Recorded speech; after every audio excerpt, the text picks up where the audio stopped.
Students, इस video में हम लोग अपवर्तन चैप्टर में लेंस सूत्र को सत्यापित करेंगे।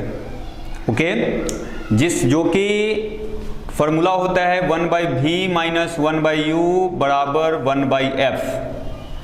ये दोनों के दोनों लेंसों में सत्यापित होंगे, अवतल और उत्तल दोनों लेंस में। तो बारी बारी से हम दोनों लेंस में इस सूत्र को सत्यापित करेंगे। तो बात आता है कि कोई आपसे पूछे कि लेंस सूत्र होता क्या है, तो u, v और f लेंस की स्थिति में u, v एवं f में संबंध स्थापित करने वाले सूत्र को लेंस सूत्र कहते हैं। और दर्पण सूत्र, तो दर्पण की स्थिति में u, v एवं f में संबंध स्थापित करने वाले सूत्र को क्या कहेंगे, तो दर्पण सूत्र कहेंगे। चलिए, तो हम लोगों ने क्या किया, एक फिगर को कंस्ट्रक्ट किया जिसमें एक ऑब्जेक्ट है AB जो 2f' और अनंत के बीच हमने डाला। तो जैसा कि हमने इमेज का फॉर्मेशन पढ़ा था, उसमें हम लोगों ने देखा था कि अगर वस्तु को 2f' और अनंत के बीच अगर डाला जाए तो उसका प्रतिबिंब कहाँ बनेगा, तो f और 2f के बीच बनेगा। तो जैसा कि इस फिगर में AB एक वस्तु है जो लेंस के बाएं तरफ रखे गए हैं। कहाँ रखा गया है, तो 2f' और अनंत के बीच। तो इसका प्रतिबिंब कहाँ बना, तो 2f और f के बीच बना, जो प्रतिबिंब a', b' है। वास्तविक है, उल्टा है और वस्तु की अपेक्षा छोटा है। ओके, तो इसके पहले आप कुछ स्टेटमेंट लिख सकते हो। माना MN एक उत्तल लेंस है जिसमें AB एक वस्तु है जो 2f' और अनंत के बीच स्थित है।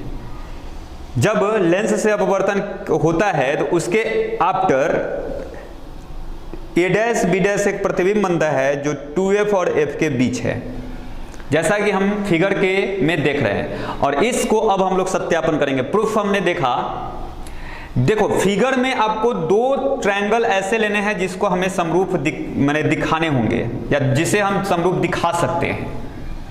तो एक ये जो ट्रायंगल हमें दिख रहा है और दूसरा ट्रायंगल ये जो दिख रहा है, ये दोनों ट्रायंगल को हम लोग समरूप आसानी से दिखा लेंगे।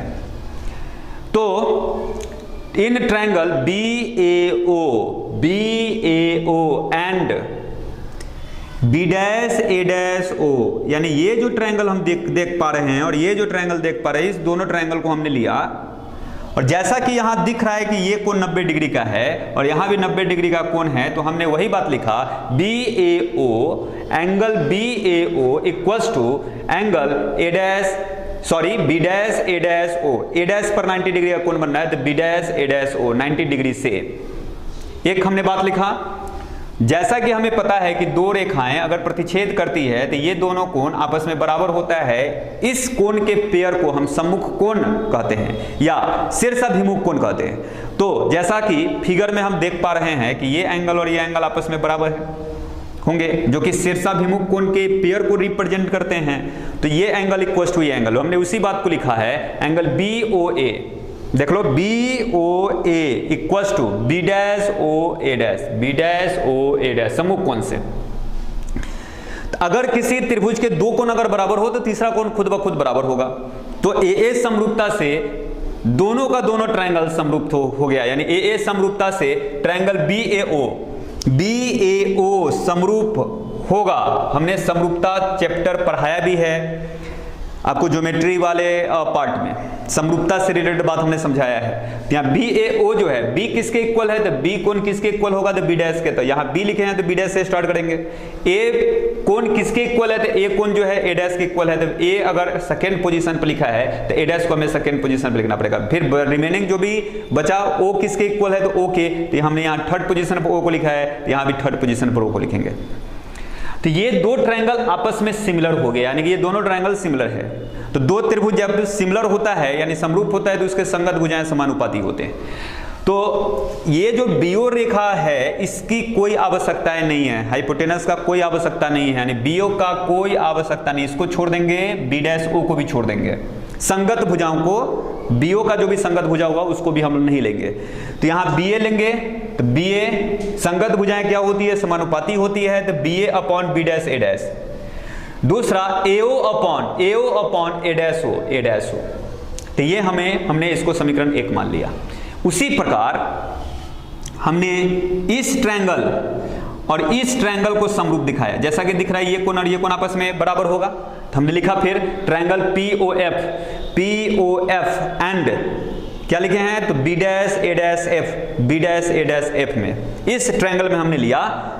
तो यहां पर 90 डिग्री का कोण बन रहा है ना, तो POF angle POF equal to angle B dash A dash F, यहां भी 90 डिग्री कोण बन रहा है, तो दोनों कोण आपस में बराबर होगा। ये एंगल इक्वल टू ये एंगल, हमने उसी बात को लिखा है, सम्मुख कोण का युग्म है, इसलिए AA समरूपता से फिर ये दोनों ट्रायंगल समरूप हो गया। और जब जानते हैं कि दो ट्रायंगल समरूप होगा तो उसकी संगत भुजाएं समानुपाती होगी, तो फिर हमें यहाँ हाइपोटेनस नहीं लेना है, PF नहीं लेना है, PF नहीं लेना है मतलब ये वाला नहीं लेना है, तो इसका संगत भुजा भी हम इसमें इंसर्ट नहीं करेंगे, शामिल नहीं करेंगे। ओके, तो PO क्या लेंगे, अच्छा सॉरी यहां नहीं लिखना है, यहां देखना है, ये नहीं लेना है, तो यानी B डैश F भी नहीं लेना है। तो PO अगर हम लेंगे तो PO by B dash A dash होगा, PO by B dash A dash. अगर हम OF लेते हैं तो by A dash F, OF by A dash F। जैसा कि फिगर में समझ में आता है कि PO जो है AB के इक्वल है, तो हमने लिखा PO बराबर AB, इसमें PO के जगह पर AB पुट कर लिया। अब इसको हम लेफ्ट में, इसको राइट में लिखकर हमने इसको समीकरण 2 माना। फर्स्ट इक्वेशन जो कि यहां दिख रहा है और सेकेंड इक्वेशन वहां है, दोनों के LHS आपस में इक्वल है, तो दो समीकरण के LHS आपस में बराबर होंगे तो उसके RHS भी आपस में बराबर होंगे। तो फ्रॉम इक्वेशन 1 एंड 2, फर्स्ट का RHS this equals to this. Okay, अब हम लोग को AO का मान चाहिए, A से लेकर O तक AO का मान। तो लेंस के प्रकाशीय केंद्र से वस्तु तक के दूरी को वस्तु दूरी कहेंगे, और जो कि लेफ्ट हैंड साइड में है, या तो हम कहेंगे कि प्रकाश के आपतित किरण या आपतित किरण के दिशा में है, तो आपतित किरण के दिशा में मापी गई सभी दूरियां ऋणात्मक होती है। तो यहाँ पर O से वस्तु की दूरी, तो वस्तु दूरी, जैसा कि हमें पता है कि वस्तु दूरी को हम लोग U से रिप्रेजेंट करते हैं, तो U लिखेंगे और माइनस साइन देंगे, क्योंकि आपतित किरण के दिशा में मापी गई दूरी है। यहाँ फिर उसके बाद हमें यहाँ A डैश O का वैल्यू पुट करना है, तो A डैश O, यहाँ A डैश पर क्या हो रहा है, तो वस्तु का प्रतिबिंब बन रहा है, तो प्रतिबिंब दूरी, O से प्रतिबिंब की दूरी को प्रतिबिंब दूरी कहेंगे, जिसको V से हम रिप्रेजेंट करते हैं। तो आपतित किरण के विपरीत दिशा में दूरी है, जो कि क्या होगा, तो V होगा, प्लस में होगा। O से F तक का दूरी, O से F तक, मुख्य फोकस तक की दूरी को फोकस दूरी कहते हैं, दाएं तरफ है तो इसलिए हमने प्लस में लिया। अब यहाँ लास्टली A डैश F हमें वैल्यू पुट करने हैं, तो A डैश F ये वैल्यू, ये लेंथ का कोई मीनिंग नहीं है, और ये बात हम लोग ने पढ़ा है चिन्ह परिपाटी में कि कोई भी दूरी हम लोग मापेंगे तो दर्पण लेंस के वक्रता केंद्र, सॉरी किससे मापेंगे, तो प्रकाशीय केंद्र से। तो ये डिस्टेंस का कोई मीनिंग यहाँ नहीं है, तो इस डिस्टेंस को हम क्या लिख सकते हैं, तो OA डैश माइनस OF, तो हम A dash O minus OF, A dash O को क्या लिख लिए, तो V, और O से लेकर F तक को F, हमने इस वैल्यू को वहां पर पुट कर लिया। यहां पर जो भी हमने वैल्यू निकाला यहां पर पुट कर लिया। अब क्या हुआ कि U के जगह पर अब क्रॉस मल्टीप्लाई हम लोग करेंगे, माइनस U को इससे मल्टीप्लाई, तो माइनस U भी, माइनस U को प्लस माइनस F से मल्टीप्लाई तो प्लस UF, V को F से मल्टीप्लाई तो VF। ओके, अब इसको हमने क्या लेफ्ट हैंड साइड लाया, इसको राइट हैंड साइड ले गया। अब ये हमारे पास इक्वेशन बना, इसमें क्या किया, हम दोनों तरफ UVF से भाग कर लिए, UVF से हमने भाग किया तो कैंसिल करके हमारे पास वैल्यू आया 1/V माइनस 1/U बराबर 1/F, जो कि लेंस सूत्र को सत्यापित करता है। तो ये हमारा लेंस सूत्र हो गया। हमने लेंस सूत्र यहां उत्तल लेंस में सत्यापित किया है। अब हम लोग इसी में आगे अवतल लेंस में लेंस सूत्र को सत्यापित करेंगे। ओके,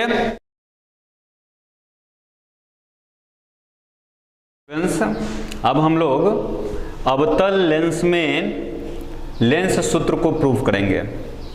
जैसा कि F और अनंत के बीच हमने एक वस्तु डाला है जो AB है, इससे जब प्रकाश माने लेंस से प्रकाश का अपवर्तन होता है तो ए डैश बी डैश एक प्रतिबिंब बनता है, जो प्रतिबिंब आभासी है, वस्तु के अपेक्षा छोटा है, और जिधर वस्तु रखी गई उधर ही प्रतिबिंब बन रहा है, यानी प्रतिबिंब कैसा है तो आभासी है।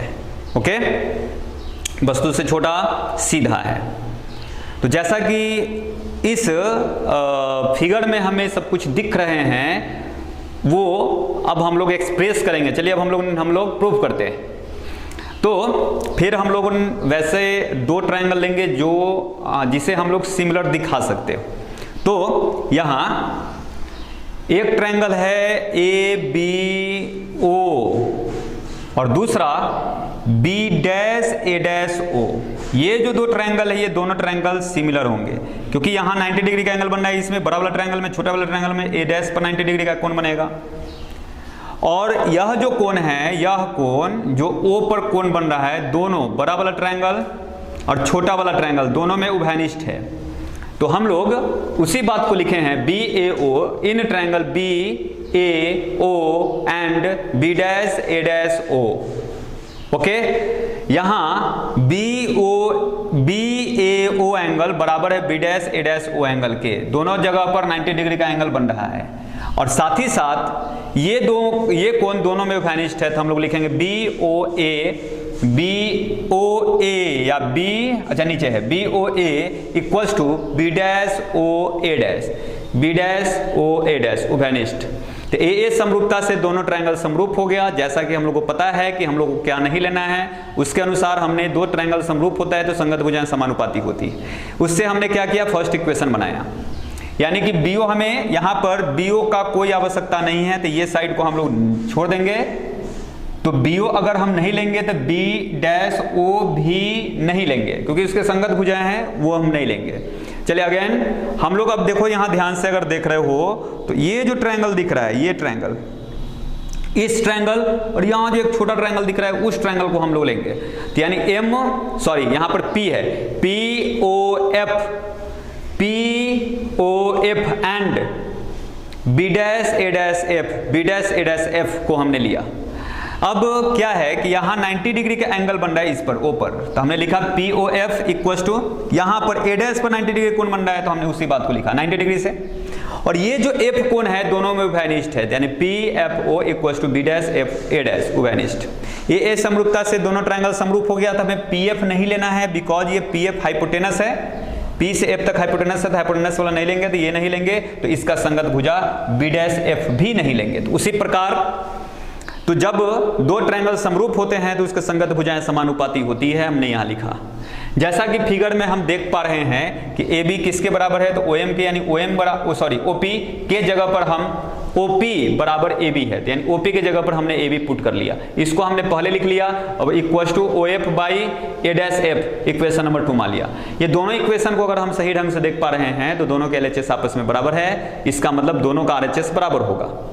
तो ए से ओ, माने यहाँ पर हमें पुट करने हैं ओ ए का वैल्यू, ओ से ए तक, ए पर क्या रखा गया है, तो वस्तु दूरी, प्रकाशीय केंद्र से वस्तु तक की दूरी को वस्तु दूरी बोलेंगे। वस्तु दूरी को हम लोग भी यू से रिप्रेजेंट करते हैं, जो कि बाएं तरफ है तो माइनस यू, और यहाँ ए डैश ओ है, ए डैश ओ, यहाँ ओ से ए डैश तक की दूरी, ए डैश पर प्रतिबिंब बन रहा है, तो जो कि प्रतिबिंब दूरी है जो कि बाएं तरफ है तो माइनस भी लेंगे। ओ से एफ तक का दूरी, ओ से एफ तक का दूरी फोकस दूरी स्मॉल एफ से रिप्रेजेंट करेंगे, लेफ्ट हैंड साइड इसलिए माइनस एफ, और लास्टली ए डैश एफ यहाँ पर वैल्यू पुट करने हैं। तो ए डैश एफ को क्या लिखोगे, ए डैश एफ तो कुछ नहीं है, तो A O F minus O A F O dash, sorry यहाँ O F minus O A dash करेंगे तो एफ ए डैश निकल जाएगा। ओ से एफ तक का दूरी फोकस दूरी यानी माइनस एफ, और ओ से ए डैश तक का दूरी प्रतिबिंब दूरी माइनस भी, और ये माइनस के कारण प्लस भी हो जाएगा। ये सभी वैल्यू को हमने यहाँ पुट किया, माइनस से माइनस कैंसिल, यू से माइनस एफ में multiply minus U F, you से प्लस भी में मल्टीप्लाई प्लस यू भी, और भी से माइनस एफ में मल्टीप्लाई माइनस भी एफ। अब हमने क्या किया कि इसको लेफ्ट हैंड साइड में ही रहने दिया, इस माइनस यू एफ को हम राइट हैंड साइड में लगाया था प्लस यू एफ, और दोनों तरफ यू बी एफ से भाग किया तो हमें लेंस सूत्र प्राप्त हो जाते हैं। यानी इस प्रकार हमने दोनों लेंसों में लेंस सूत्र को हमने प्रूव किया है। आप इसको 2 बार अवश्य अपने घर पर प्रूव खुद करेंगे। आपको बस यहाँ ध्यान रखना है कि कौन से 2 ट्रायंगल को हम लेंगे जिसको सिमिलरिटी दिखाएंगे। बस ये आपको अगर समझ में आ गया तो लेंस सूत्र आपको प्रूव करने आ गया। तो इस वीडियो में हमने देखा कि दोनों लेंसों में यानी उत्तल और अवतल दोनों लेंसों में हमने लेंस सूत्र प्रूव किया है। तो आज के लिए बस इतना ही।